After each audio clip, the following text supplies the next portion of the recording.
Благодарам. Почитувани граѓани, почитувани медиуми. СДСМ нема оправдување за потрошени над 700.000 евра пари во текот на кампањата за предвремените парламентарни избори. Имено во извештајот кој го доставија СДСМ до Државниот завод за ревизија јасно се гледаат празни полиња на местата каде што треба да се запишат сумите потрошени за рекламирање на социјални мрежи и за закуп на рекламни паноа, односно билборди. Просто е нејасно зошто СДСМ ги крие овие работи ако знаеме дека лесно може да се најдат и се достапни за истражување онлайн. Билбордите јавно се ждребаа во дики за оние локации кои ги закупија СДСМ, јасно е дека потрошиле стотици илјади евра, а пак за рекламите на социјалните мрежи веќе експертите коментираа низ медиумите дека дневно СДСМ во текот на кампањата трошеа над 27.000 евра или во текот на целата кампања над 500.000 евра, односно над половина милион евра. Сомнежот за криењето на сума од над 700.000 евра вкупно доведува до тоа да граѓаните веќе погодуваат на кој начин во СДСМ ги стекнале овие пари кои што не ги пријавиле во извештајот.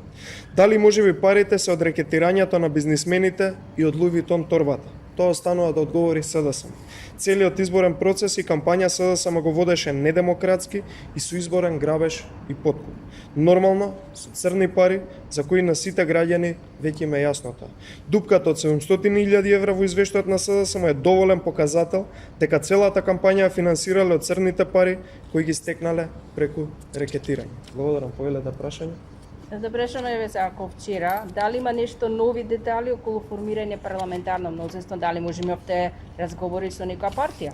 Па не, во моментов остануваме на она кое што го кажавме до вчерашниот ден кога одговарав на прашања, дека доколку има нови детали ќе излеземе во јавност транспарентно и ќе кажеме што се разговарало и со кого се разговарало.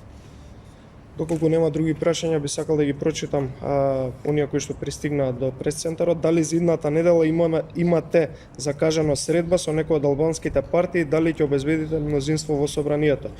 Како што веќе рековме, работиме на обезбедување на мнозинство во собранието во однос на средбите со албанските партии во моментот кога ќе се реализираат, односно кога ќе треба да се реализираат, ние ќе ја известиме јавноста, не би навлагал во детали.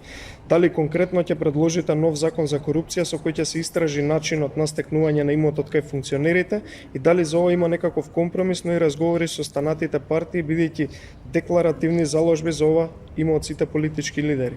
Председателот Мицковски пред неколку дена на своја пресконференција одговараше на прашање на новинарите, таму јасно потенцираше дека еден од првите чекори на пратеничката група на ВМРО-ДПМН ќе биде поднесување на нов закон за потекло на имотот на функционерите и политичарите, сегашни, бивши, оние кои што биле на високи функции во минатото, но и нивните семејства, и бидејќи како што тоа го говоревме ние во кампањата, го ветивме изминативе месец до два, тоа го ветува и останатите партии, така да очекуваме дека ќе добиеме поддршка во тој дел и од останатите партии, да не останат само декларативни заложби како што сите останати политички лидери тоа го форсираа во јавност, но не го исполнија, затоа ние еден од првите чекори кои што ќе ги направиме во собранието ќе биде токму законот за потекло на имот на политичарите и очекуваме поддршка од сите политички лидери.